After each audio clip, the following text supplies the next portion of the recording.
رڼا کی او دنه مور او پلار خپي 2 دروازې د جهنم ورته کولو پرتی دي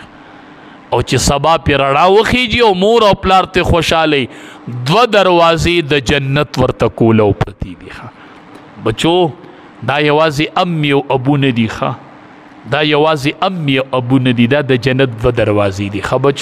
بچو یاد کړئ دا سبق یاد کړئ چې پلار الوالد اوسط ابواب الجنه پلار د جنت د مینس دروازه ده. بچو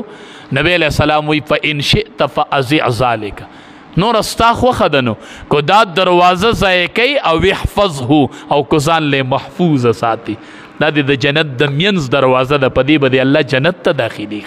نو کو حفاظت کوي او کو ځای کوي. نبی کریم صلی الله علیه وسلم صحابه کرامو تو فرمایل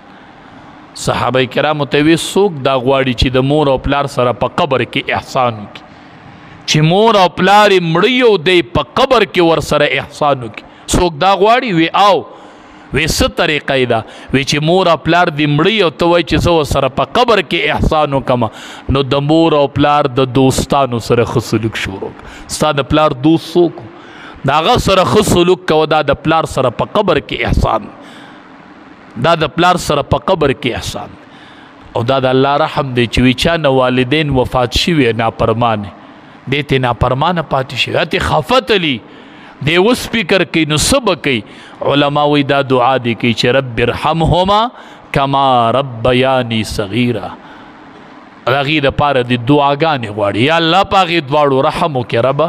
څنګه چې زه راکوټې ومه دي په ما رحم کړی دې دې ورله مستقل دعاګانې غواړي الله به دې په تابعدارو بچو کې ولیکي انشاءالله چې چا نه نافرمانه تلي رب العالمین دی چې د چا والدین وفات یې الله دې وبخي او چې د چا هغه ژوندي ربه